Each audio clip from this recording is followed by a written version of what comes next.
Good to go? All right, we'd like to welcome PGA Tour rookie Taylor Montgomery into the interview room at the Shriners Children's Open. Taylor's making his third start as a member this season, coming off of back-to-back top tens at the Fortinet Championship and the Sanderson Farms Championship. Taylor, just to start, obviously a local player, what's it like playing in the Shriners Children's Open for the first time as a member? Oh, it's awesome. Just sleeping in your own bed, waking up, playing a practice round, going home, acting like there's no golf tournament happening. It's really nice. It's a special week for sure. Got a lot of family coming out, so I'm excited to play. And as I mentioned, back-to-back top tens to start the year. What's been the key to keeping your strong play going from the Korn Ferry Tour and getting off to such a great start? I think just practicing and having a really good focus when I am practicing. I didn't play as many events last year as I wanted to. I just felt like if I can really practice well, I can go into the tournaments and have a really fresh mindset and play well, and that's helped a lot. It's tough for me to go more than 3 weeks in a row, just kind of mentally I get a little sloppy, and I think that's been the big key to playing well for me. All right, we'll take some questions out here. If you have a question, we will get a microphone to you. Questions over here. All right, we'll start with Dave over here in the middle.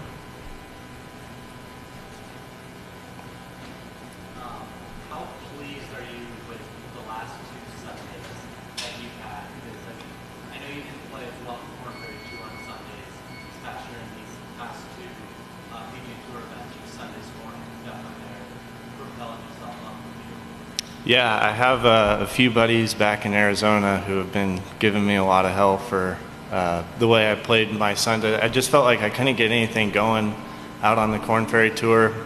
You shoot 2 or 3 under and you're going to get lapped on Sundays. So after Napa, I shot 8 under. It was probably one of the best rounds of my career for sure. And I made sure I sent them a little text to let them know. Brian? And you're known as a phenomenal putter. What is the best tip and what is your mindset when it comes to your putting?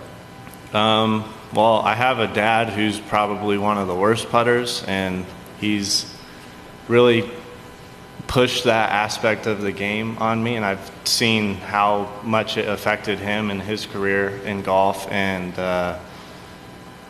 I just felt like I needed to make that like my strong point, and I've always had the same practice. I used either the Pels device or now I use the putting plates because they sit a little lower to the ground, and if you can read the greens, start your ball on your line and have good speed, then you're not going to be a bad putter.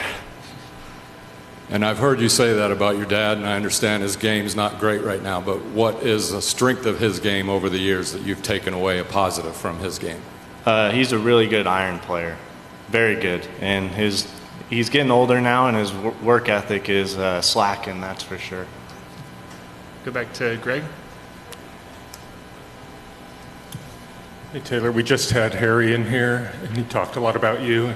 Now I'm going to get you to talk about him. You get to play with him 2 rounds this week. Can you just talk about your relationship with Harry going back to UNLV? Oh, Harry's been great.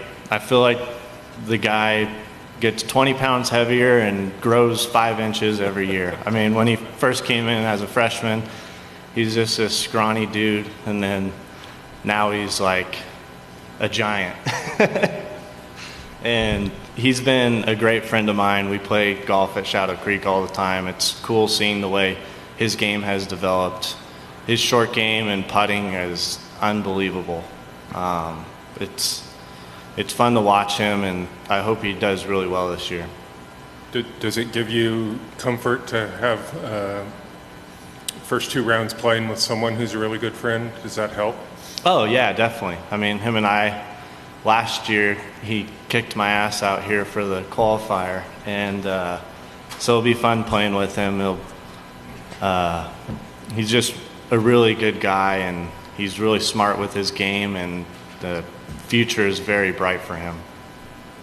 And then just wanted to ask, there's a lot of talk about you lately about your phenomenal streak of I forget how many rounds over par you've shot since April, maybe only 2. Just finished really high at Corn Ferry, started with 2 top 10s, but in that whole stretch, no wins. How frustrating is it to not have a win, and what do you need to do to get over that last hump? It's definitely frustrating. Golf is 4 rounds and it's such a long time frame. I grew up playing baseball, basketball, football, pretty much every sport, and kind of got into golf later on. And the hardest part about it is keeping that like mental concentration for that long. I feel like I've just made a few bonehead mistakes that prevent you from winning, because these guys are really good. And I mean, I feel like I go on these runs where I shoot like 30 on 9 holes, and then I shoot like 1 over on 9 holes. Like, it's just, I just want to get a little more consistent in that aspect of, and I think that'll help me win. And how do you go about doing that? I don't know. I think Lou, my caddy, is doing a pretty good job. When I work on something, whether it's golf or playing in a tournament, like, I have full concentration, and it's nearly impossible to have concentration for the 5 hours on, even when you're walking to your ball. You kind of need to like reset your mind and stuff like that. That's been hard for me. I'm pretty intense, even though it doesn't look like it from the outside. And I think if I can get my mind off of golf sometimes, like when I'm not over the shot, I think that will help me a lot. We'll go to Ben on your left. I just want to go back to the qualifier that you just mentioned, because he had a little fun with it, given where you both are now. It's fair game, right? Like, how did you respond to that, and how cool is it now that you are both where you are?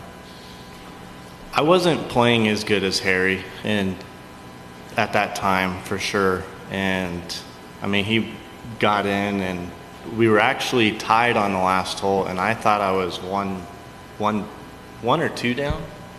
I can't remember. 1 down, actually. I thought I was 1 down going into 18, and we were actually tied. And we both made par, and I just, it's really cool seeing how well he played last year. I handled it really well. I mean, I lost, so you kind of go home and watch him on TV, and it was really cool to see him do well. I know that was a big paycheck for him. His first start of his pro career, I think, on the PGA Tour. So that was really cool to see him do so well. And I'm guessing it's just a mini motivator for you too, right? Like, okay, I know this guy play and beat him all the time.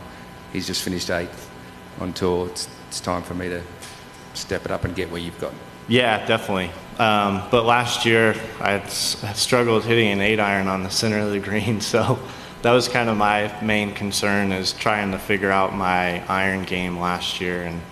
And this year I've done a pretty good job of that. It can definitely get a little better, but I'm excited to see how this week plays out. Any other questions? Take one more from Brian in the front. So it's well documented, the 26th, the losing the playoff, a lot of downs, but now a lot of ups this year. With all of that, what is the biggest thing you've learned so far as a professional golfer? I would say always look forward. If you look back and you can kind of get stuck on your past, like whether you win or miss a cut, just kind of move on. That's the biggest part for me, and trying to, I know everybody says it, but get better every day. And I kind of have been doing that with my practicing, just committing a lot of focus to my practice, and we'll see how long that can last. All right, I think those are all the questions we have. Taylor, thank you for your time, and best of luck this week in your home game. Thank you, guys.